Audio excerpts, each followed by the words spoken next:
tonight in our Intercede. Magandang gabi po. Ako po si Bro Richard, maghahatid po ng munting devotion patungkol po sa the importance of generosity. Magandang gabi po. Bago po tayo mag-start ay tayo po muna ay manalangin. Yes, Lord God, marami pong salamat, Panginoon, sa gabing ito. Salamat po sa pagkakataong ito na kami po ay pinagsama nyo, Panginoon, upang mag-praise isa't isa, O God. Lord God, I pray din, Panginoon, sa aking ihahatid na devotion, Panginoon. Lord, pangunahan nyo po ako, Panginoon. Ano man pong aking sasabihin, babanggitin, ay magbigay ng karangalan sa inyong pangalan, Panginoon. At kayo po ang aming maitaas sa gabing ito. Lord God, muli kami po humihingi ng kapatawaran, kalinisan sa aming mga nagawang kasalanan, Panginoon. Lord God, patuloy, Panginoon, na kayo pong kumilos sa aming kalagitnaan. Banal na Espiritu, kayo pong patuloy na mangusap sa bawat isa, O God. Maging po sa mga naka-join sa online, Panginoon, sa aming FB page, sa YouTube, Panginoon. Lord, nawa, Panginoon, ang connection po nila ay maging maayos, Panginoon. At patuloy, Panginoon, na kayo po, Panginoon, ang mag-bless sa bawat isa, O God. Salamat po, Panginoon. Ito po ang samadalahin ko sa madapit sa pangalan ni Jesus. Amen and amen. Amen. Praise God.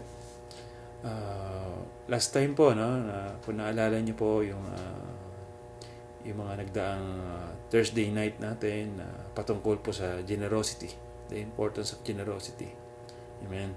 So, gawin din pa po ang aking ihahatid na mensahe still po sa importance of generosity. Okay? Okay. Sige po. Meron pong mag-i-start po sa story about dun sa Bible.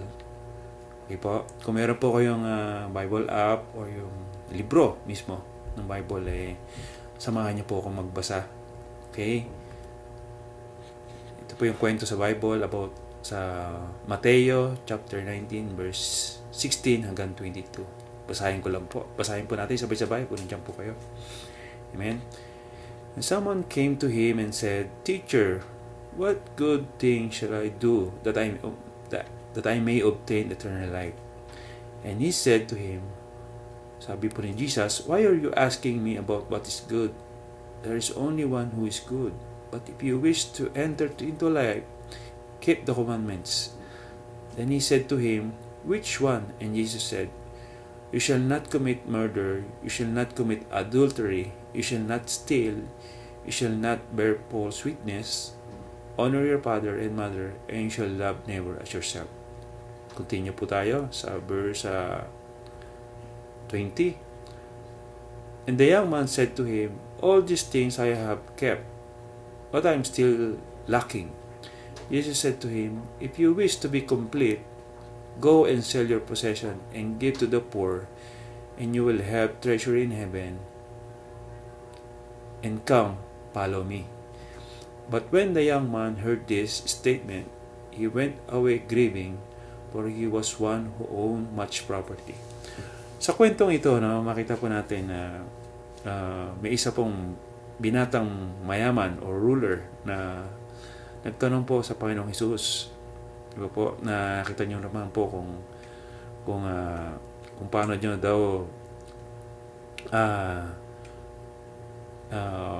ma-inherit yung eternal life. Okay? So, sinabi po sa kanya ni Jesus na kung gusto mong makompleto, di ba?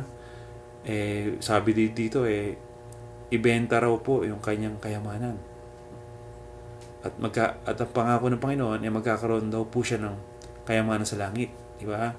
O kaya may pinagbentahan ng kanyang kayamanan, ibigay daw po sa mga mahihirap, yung mga pinagbilhan. Okay? Pero nangyari po do sa binatang mayaman na yon, nalungkot po siya yung pagkarinig niya na sa sinabi ni Jesus. Malungkot po siyang umalis sapagkat siya po ay napakayaman. So, babasahin niyo po yung mga following verse. Di ba po? Marami po sa mayayaman na bihira po makapasok sa langit. Kasi po, ang inaasahan po nila ay yung kanilang yaman. Di ba? Sabi rin po sa Bible, mapalad ang umaasa sa Panginoon dahil sa kanila po ang langit. Pangako po ng Lord yun. Pero ito po, dahil yun po yung kanilang mga comfort zone, yun yung nagpapaligay sa kanila. Diba? Dito po, masusubok yung puso ng taong umaasa sa Panginoon. Okay? So dito po natin kukunin yung ating pag-aaralan about generosity. Ito po yung sinasabing giving. Okay? So, ang tanong po, no? What is the greatest use of money? Ano daw po yung pinakamainam na dapat nating gawin sa ating salapi? Okay? So, 20 years ago, sinabi na po ni Jesus, ano daw po yung mabisa o mainam na gawin natin sa ating salapi. Makikita po natin yun sa Acts. Sinabi po ni Paul, sabi po ron, in everything I showed you that by working hard in this manner, you must help the weak and remember the words of the Lord Jesus Christ. Ito po, that He Himself is more blessed to give than to receive.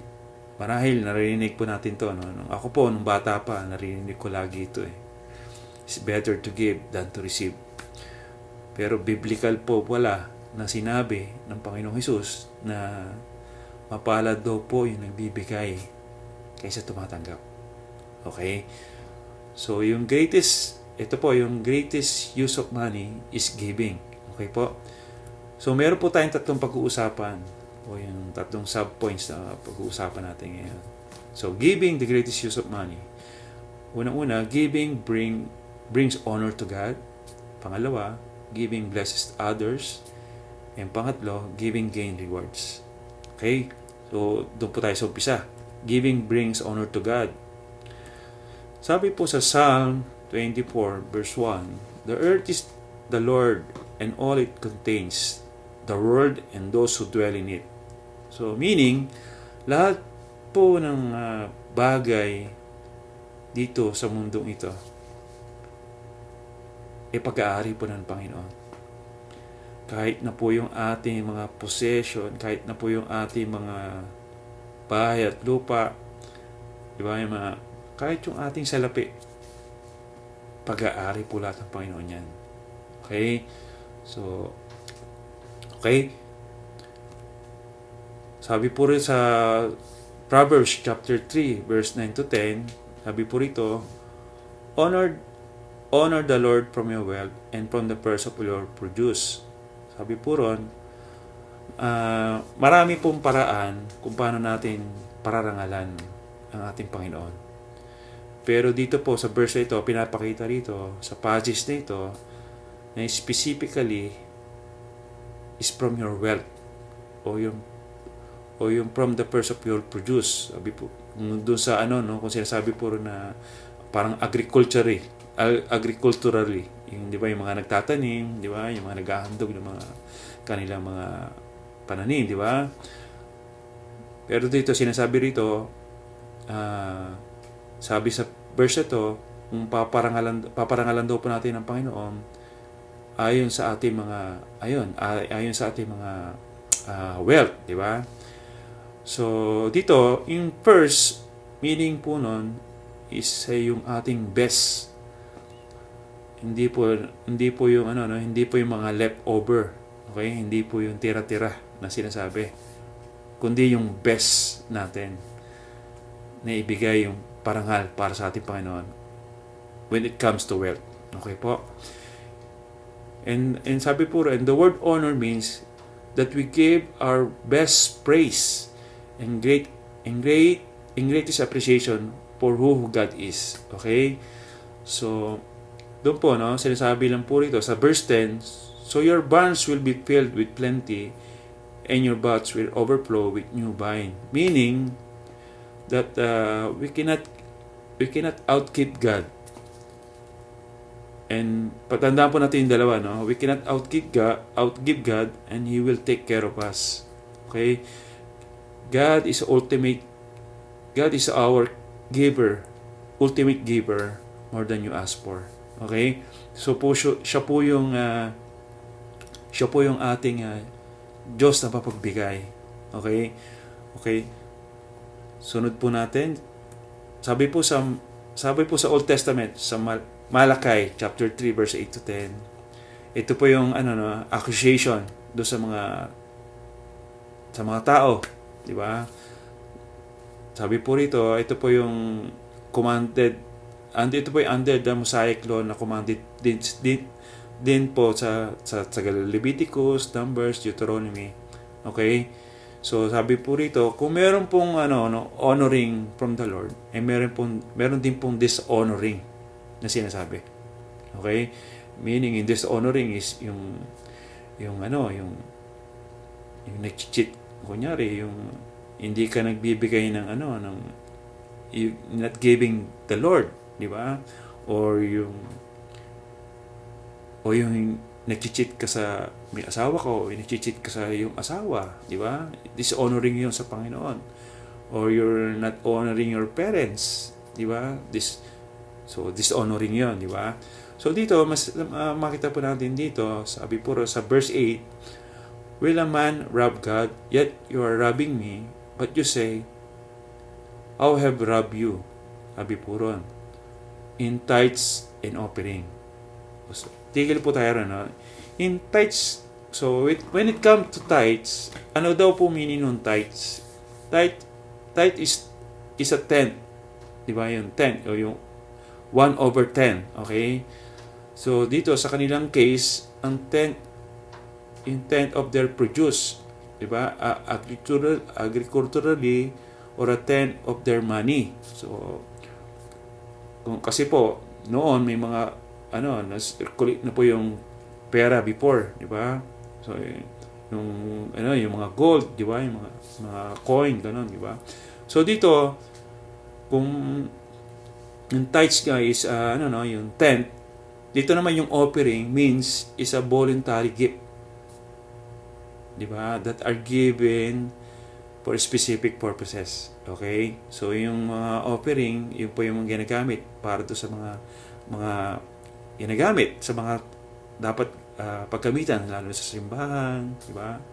Or pagtulong sa ibang mga believers o ibang tao, o yung mga tao na nasalanta ng mga yung mga kunyari, yung mga sa atin from the time, yung mga bagyo, yung anything na parang yung taggutom, okay? So dito, sabi po rito, sa verse 10, you are cursed with a curse, for you are robbing me, the whole nation of you. So sa verse 10, bring the whole tithe into storehouse, so that they are may be put in my house, and test me now in this. Yung test me now in this, mamaya pag-usapan po natin. So dito, nasabi po rito na yung bring, di pa, God hindi sinabing give, pero bring. God didn't say give, but He said bring. So because the tithe is really belongs to the Lord, and it's holy unto Him, it's a set apart for Him. So yung ating pong pagta-tithes, ano po yun, is giving honor to the Lord, di ba? You are setting apart yung ating pong binibigay sa Panginoon, yung ating tithes and offering. Okay po? So because we know that God owns everything, that our tithe is a representation that we are set aside or to honor Him, to acknowledge that everything belongs to Him. Okay po? So, okay.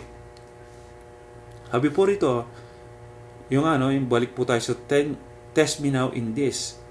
So sinasabi po ron na test me now in this, di ba? Kung tayo raw po ay, magtitiwala sa Panginoon. Sabi po ng Panginoon, subukin niyo ako. Di ba? Sabi po ron, says the Lord of hosts, if I will not open for you the windows of heaven and pour out for you a blessing until the overflows. Sabi po ng Panginoon, bubuksan daw po niya ang kalangitan at ibuhos niya po yung masaganang pagpapala. Okay? Tundin niyo po tayo.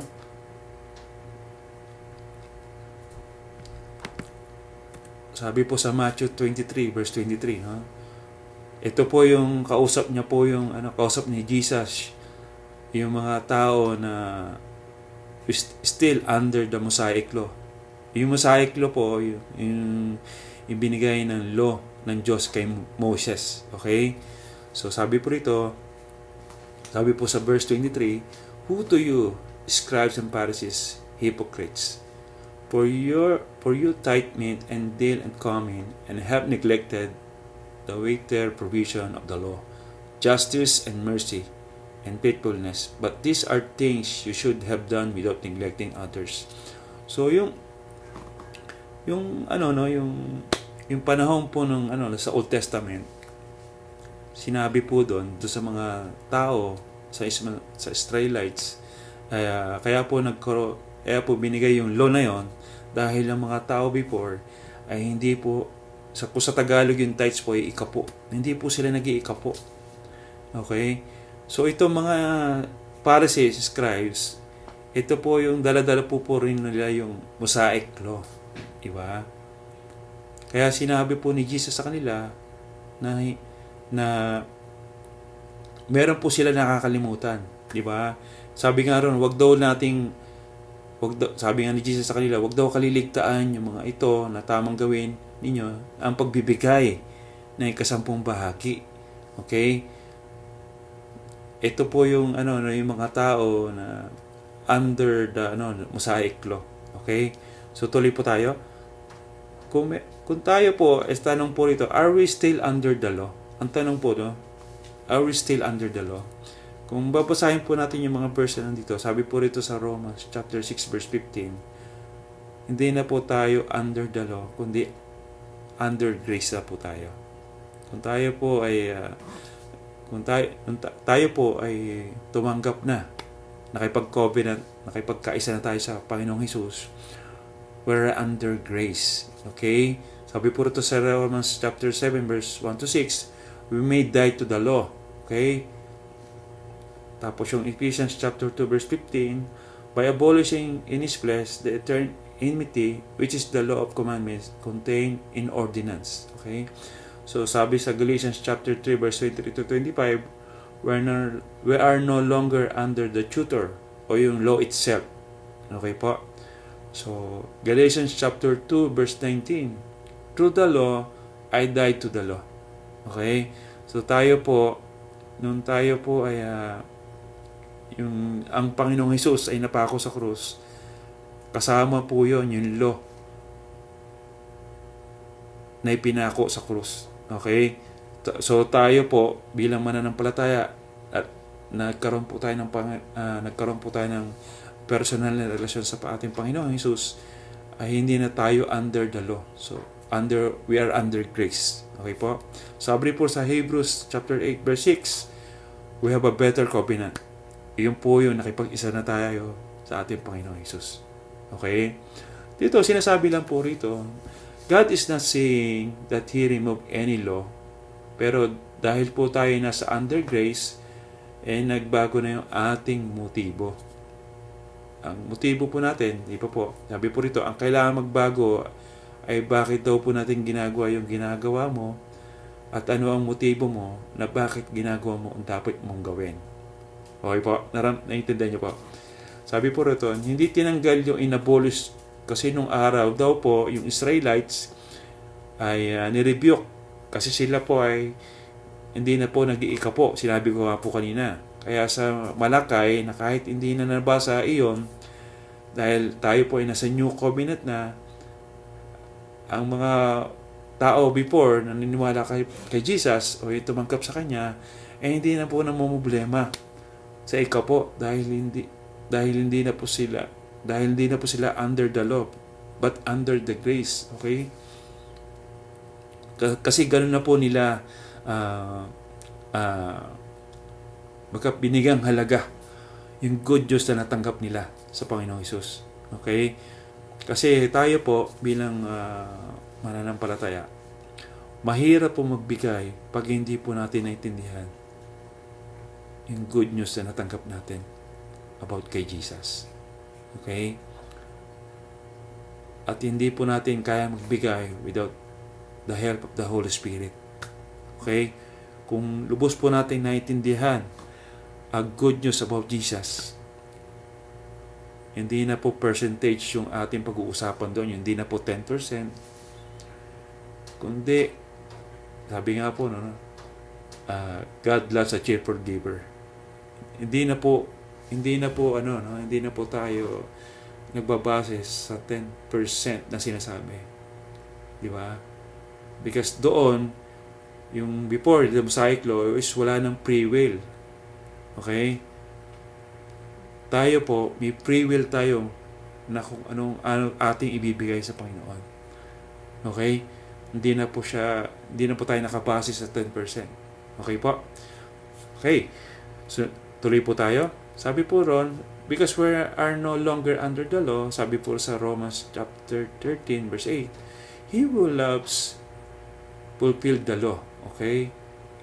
Kaya nga ang motivation daw po natin is sabi po ron, love, yung pag-ibig.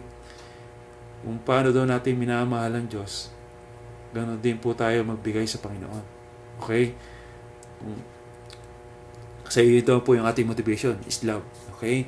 So, sabi po sa 1 Corinthians chapter 9 verse 21, so that I might win those. So, the reason is magamit ka pa ng Lord at sa iba ay makahikayat. Okay? So, Galatians chapter 6 verse 2, bear one another's burden. So, ito po yung another thing that fulfilling the law. Okay? Hebrews chapter 9 verse 23, yung ating motivation is love. Yung pag-ibig, di ba? Better sacrifices. Because we love the Lord. Amen? Okay, tuloy po tayo. So sabi po sa 2 Corinthians chapter 9 verse 6 to 7, now this I say, he who sow sparingly will also reap sparingly, and he who sow bountifully will also reap bountifully. Each one must do just as he has purpose in his heart, not grudgingly or under compulsion, for God loves a cheerful giver. So dito, sinasabi po rito na kung tayo raw po ay magbibigay o giving to the Lord, ayon din po yun sa ating sariling pasya. So we're not relying on the Mosaic Law, but we are under grace. So ating sariling pasya na po. So maluwag sa loob at hindi daw po napipilitan. Okay po? Dahil ito nga sabi rito, pagkat iniibig ng Diyos ang kusa ng bibigay na may kagalakan. Amen po. So, okay. So, patuloy po tayo. Doon po tayo sa pangalawang subpoints, o yung God, yung giving, blessing, blesses others. Sabi po sa 1 Timothy chapter 6, verse 17 to 18, instruct those who are rich in this present world not to be conceited or to fix their hope on the uncertainty of riches, but on God, who richly supplies us with all things to enjoy. Instruct them to do good, to be rich in good works, to be generous and ready to share. So, dito sinasabi lang po rito, kung mabasa niyo po, but on God who richly supplies with all things to enjoy. So sabi po ron, God is not against enjoying God's blessing. Di ba? Kasi ang Diyos po ay ating Ama. Di ba? So, siya po ay lubos na nagagalak na kung ang kanyang mga anak ay nag-i-enjoy sa mga blessing na kanyang binibigay sa tamang paraan. Okay po? Siya po ay nagagalak doon kung ang ating mga blessing na tatanggap sa Kanya ay ginagamit natin sa tamang paraan. Okay? Kung makita nyo po, no, yung instruct, twice po siyang sinabi. Di ba? Hindi sinabing suggest. Pero yung instruct means is a strong word. Diba? So, sabi po rito, instructs who reach in this present world. Diba? Gawin daw po natin na, sabi po rito, no? Sabi po rito na turuan daw mo silang gumawa ng mabuti at magpakayaman daw sa mabuting gawa. Gumawa daw tayo ng mabuti. Tapos magbukas palad at patulungin sa kapwa. So tayo po, in our giving, blessing others, tayo, tinuturuan po tayo na tayo po ay tumulong sa iba. Okay? So tumulong tayo na to being generous and ready to share, matulungin sa ating kapwa. So kung makita po natin, kung maisip nyo siguro, no, instruct to those who are rich in this present world. So dito, makita po natin dito na hindi po ito inuutos lamang doon sa mga taong may maraming pera. May maraming kayamanan. Pero inuutos po sa atin, sabi po ito, giving is a great privilege for all God's people.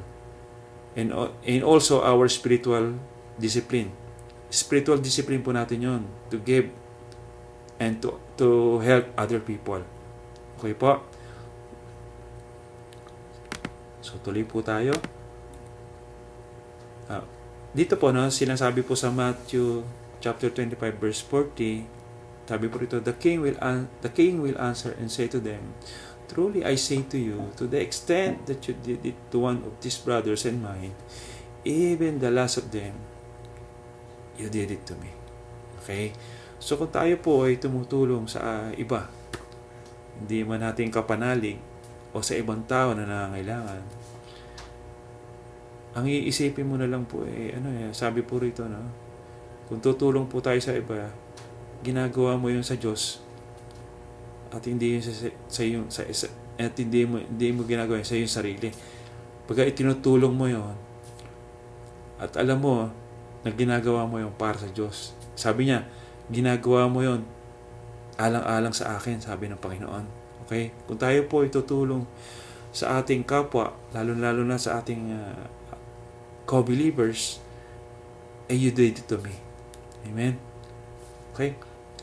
Tuloy po tayo. Sabi po sa 2 Corinthians chapter 8 verse 1 to 5. Now, ito po, no, ito po yung verse na to, no, dahil hindi naman po sinasabi na tayo po ay magpakayaman para tayo ay makatulong sa iba. Kaya nga yung iba sabi, nananalangin na Lord, payamanin mo muna ako para makatulong ako sa iba. Pero dito sa verse ito, makikita po natin na may mga tao before sa New Testament na sila po ay nagigikahos, nahihirapan din. Sige po, basahin po natin sa 2 Corinthians chapter 8 verse 1 to 5. Now, brethren, we wish to make known to you the grace of God which has been given into the churches of Macedonia. Diba? That in a great ordeal of affliction, their abundance of joy and their deep poverty overflowed in the wealth of their liberality. So dito, makita po natin dito na si Pablo po ay nagsulat sa mga taga-Corinthians dahil he raising money for help in the poor churches of Jerusalem. Diba? So, sabi rito, at sinasabi niya po rito sa mga taga-Corinthians that in the churches of Macedonia had to help but not on tithing. But this is about giving and helping others, believers, or other people. Ito po yung sinasabi niya sa Macedonian believers na ito po, no, kung babasahin po natin, sabi po rito, sa kabila daw po ng kanilang paghihikahos, sabi po rin, affliction of their abundance, sabi po, masayang-masaya pa rin po sila at bukas palad sa pagbibigay. Diba? Sila ay kusang loob na nagbigay, hindi lamang sa abot ng kanilang kaya, kundi sa higit pa. Okay? Dito, makita po natin, yung, kahit na po sila po ay hirap na hirap, naghihikahos, kahit alam po ng mga Macedonian believers that they cannot outgive God, and God cares of them. Okay? So dito makita po natin na sila po ay may kagalakan, na kahit po sila ay hirap sa buhay, na kahit siguro naranasan nila na ang kanilang trabaho ay, ang kanilang company ay, siguro sa panahon natin, ang company nila ay medyo umihina, di ba? Or maraming mga persecution, consequences na naranasan nila. But still, hindi po balakid sa kanila na tumulong. Bagkus sila po ay may kagalakan tumulong sa kapwa nila mananampalataya at kahit sa ibang tao. Amen. So dito po ako na-encourage din po ako dito, no? Dahil ito po yung parang ano rin, no? Parang is a wake up call sa atin mga believers na tayo po ay tumulong sa iba kung kaya po naman natin tumulong. Okay? Tuloy po tayo, no? Sabi po sa verse 3, "For I testify that according to their ability and beyond their ability, they gave their own accord." Sabi sa verse 4, sabi po rito, "Begging us with much urging for the favor of participation in the support of the saints." Sabi po rito, no, kung babasahin po natin number 4, begging. Di ba yung begging, sabi ko kung sa Tagalog sila po ay nagmamakaawa pa. Sabi nga Apostle Paul, nagmamakaawa kami na kami po ay tutulong, di ba? To support the saints, di ba? Tulungan yung mga kapwa nila believers, di ba? Sabi po rito, verse 5, "And this not as we had expected, but they first gave themselves to the Lord and to us by the will of God." So napakahalaga po, no, na tayo po na hindi po tayo talaga makapagbigay kung hindi po natin kilala pa ang Panginoon Diyos, Panginoon Jesus. Kasi dito po nakita po natin, these are the genuine believers, and they had really had a relationship with the Lord Jesus Christ. Dahil alam po ng mga taga Macedonia believers that they cannot outgive God, and God will take care of them. And God and everything belongs to God. Okay? Yung hirap tumutulong sa iba, kaya yung mahirap magbigay sa iba o sa simbahan, sa gawain, unless ibigay mo muna daw yung sarili mo sa Panginoon, na kapag nagtiwala po tayo sa Lord, tunay na pagpapala at mararanasan natin. Okay? Kaya nga napakahalaga, no, kung isa sa puso natin yung good news na natanggap natin about Christ. Okay? Okay, tuloy po tayo. So, doon po tayo sa pangatlo, no? So, giving gain rewards.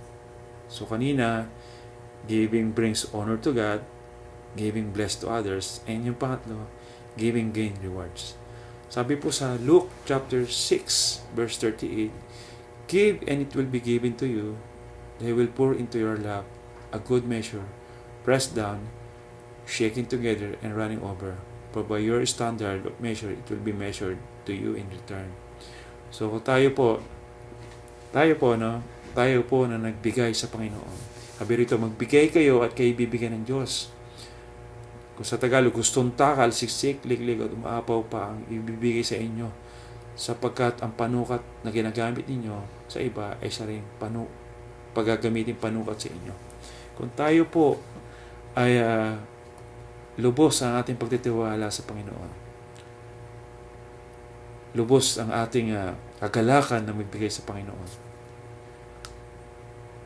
He will give reward sa atin. Okay? Hindi ko naman sinasabi na kapag tayo po ay nagbigay ngayon, o bukas, kinabukasan, pagpapalain tayo agad ng Lord. Hindi po. Kung tayo po ay hindi po rin po hindi po tayo, kunyari, kung nagbigay po tayo at hindi po tayo pinagpapala ng Panginoon, siguro may tinatama pa ang Diyos sa'yo. Di ba? Baka yung puso mo, baka may instances na kaya ka nagbigay dahil alam mo na baka may mga condition pa yan eh. Lord, bibigay ako bukas ha. For sure, dapat next week ibigay mo yun ha. Doblehin mo pa. Hindi naman ganoon ng Panginoon. Hindi naman parang utos-utusan natin ng Panginoon. Di ba? Siya po nagde-decide kung kailan tayo pagpapalain ng Panginoon. Pero ang sinasabi ng Lord, pagtiwalaan mo ko. Test me. Di ba? Kung meron tayo sa ating puso na minsan parang hindi pa okay sa Panginoon, let the Lord change our heart. Di ba? Let the Lord na baguhin pa po ang ating puso ayon sa ating pananaw, sa ating giving. Okay? So, yun.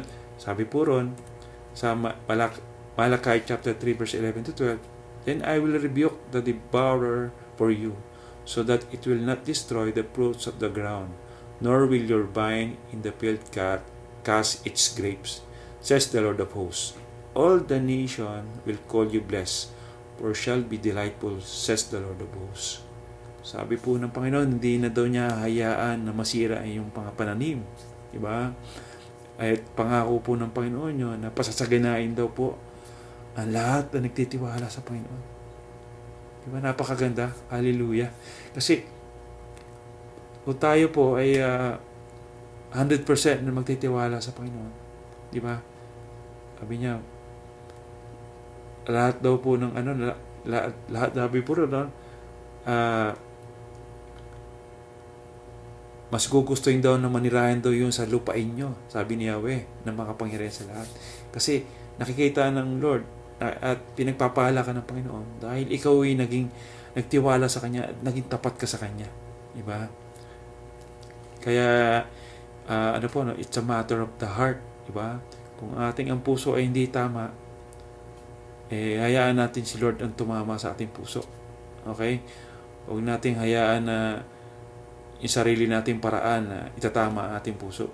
But si Lord, hayaan natin, ibigay natin sa Lord kung ano ba yung nasa puso natin.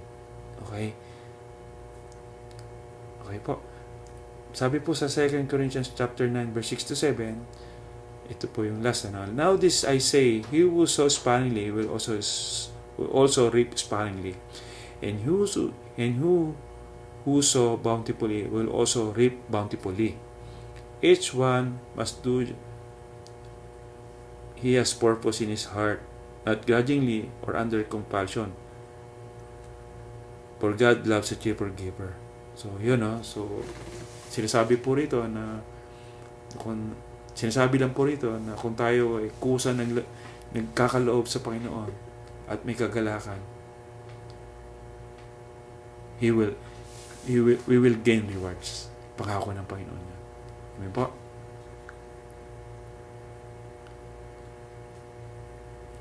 Sabi po rito sa 2 Corinthians chapter 9 verse 8.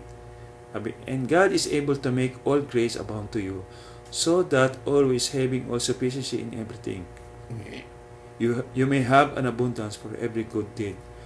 Sabi po rito sa Tagalog, magagawa ng Diyos na pasaganain kayo sa lahat ng bagay, at higit pa sa inyong pangangailangan upang magamit kayo sa pagkakagawang gawa. Okay? So, dito, sinasabi lang po rito na kung tayo po ay lubos sa ating tiwala. Ang tanong nga kasi, ikaw ba'y handa na magtiwala sa Panginoon when it comes to giving? Di ba?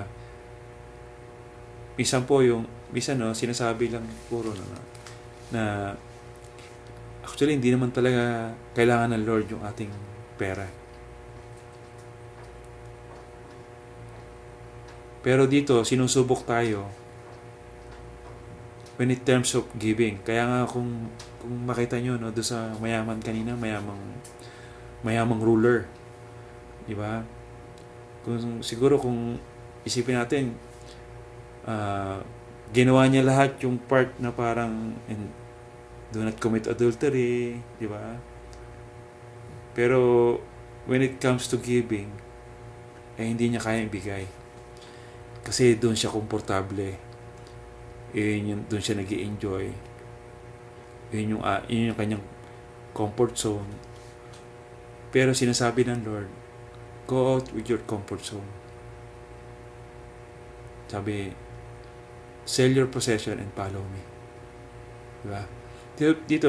Dito sinusubok ang ating pananampalataya o yung pagtitiwala sa ating Panginoong Diyos. Hanggang saan ba tayo magtitiwala sa Lord? When it comes to wealth, when it comes to giving. Wala po sa slides ang Panginoong Diyos po ang ultimate giver natin. Bakit po? Bakit po siya ultimate giver? Kung maalala niyo po sa John 3:16, di ba? Sapagkat gayon na lamang pagsinta ng Diyos sa sanlibutan, kaya ibinigay niya. He gave His only Son. Di ba? So, dito sinasabi lang dito na lahat po sa atin, bilang tao, para tayo magkaroon ng buhay na walang hanggan, ay binigay niya ang kanyang bugtong na anak para daw po tayo magkaroon ng buhay na walang hanggan. Parang lahat tayo ay hindi mapahamak.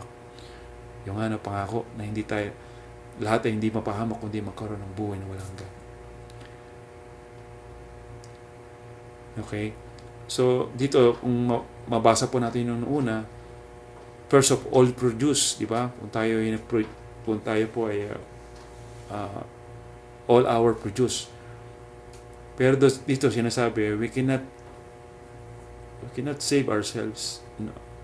Dito sinasabi lang po rito na si Jesus lang ang makakapagligtas sa atin. Si Jesus lang po ang tanging daan patungo sa langit, at siya nagbibigay ng buhay na walang hanggan. Dito, in a time of giving, kung tayo po nag-i-struggle about giving,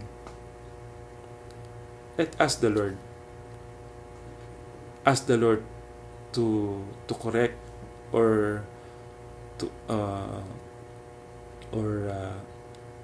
parang sabihin mo sa Panginoon na kung ano hindi tama sa iyong puso ay itama niya, di ba? Let Him correct. Isuko natin sa Panginoon. Amen po. So, yun lamang po ang aking devotion for tonight. Hope and praying na may natutunan po tayo. Amen. Sige po, tayo po yung manalangin. Yes, Lord God, marami pong salamat, Panginoon, sa inyong mga salita. Tunay po, Panginoon, You are our ultimate giver, Panginoon. Lord God, patawarin niyo kami, Panginoon, kung kami po ay nasisilaw ng salapi, Panginoon, kung hindi po kami nagiging good steward sa inyong blessing na pinagkakalob niyo sa amin, Panginoon. Lord God, help us, O God, na maging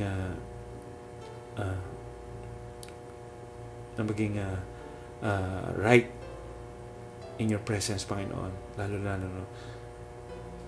sa estado po ng aming wealth, sa estado po ng pagbibigay, Panginoon Diyos. Lord God, help us, O God, na being a generosity, Panginoon, is a way of our obedience to You, O God. That bring honor to You, that will bless others, and will gain rewards, Panginoon, kung kami pa magtitiwala sa Inyo. Lord, marami pong salamat, Panginoon, Sa iyo lamang po ang mataas papurit, pagsamba at pagdakila sa pangalan ni Jesus. Amen and amen. To God be all the glory.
Purihin ka, dakilain ka, O Diyos, sa gabing ito na pinagkaloob mo. Salamat, Panginoon, sa encouragement at sa reminder for us na alam namin, Lord, na kung kami po ay sa iyo magtitiwala, kung kami ay ilalapit, alam namin, Lord, na meron ka pong malaking magagawa sa buhay ng bawat isa. Turuan at tulungan mo po kami sa kabila ng lahat ng aming tinatangkilik ay ipagkatiwala pa rin namin sa iyo. Bigyan mo kami, Panginoon, ng pusong sumusunod sa iyo. At sa small act of obedience, Panginoon, na kung saan na ibinabalik namin sa iyo ang anumang aming natanggap. Dalangin po namin, Panginoon, na sa ganitong pagkakataon, maalala namin that ikaw po ang may-ari ng lahat ng ito. Ang aming buhay, ang aming pamilya, ang aming trabaho, ang aming kapalaran, at ang lahat sa amin, Panginoon, ay ikaw lamang po ang kasagutan.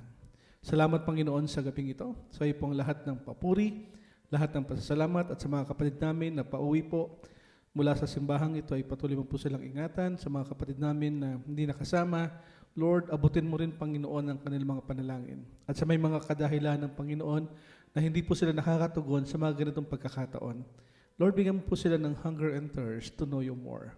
At sa mga kapatid na nabanggit, Panginoon, sa mga panalangin namin, dalangin po namin na hindi lamang sila magkaroon ng kagalingan, kundi magkaroon din sila, Panginoon, ng personal na relasyon sa iyo. Na sa kabila ng lahat ng nangyayari, sakit at karamdaman, problema, at sa lahat, Panginoon, na pangangailangan ng mga kapatid namin ito, maalala nawa nila na ikaw ang Diyos na siyang tutugon sa lahat ng kanilang kailangan.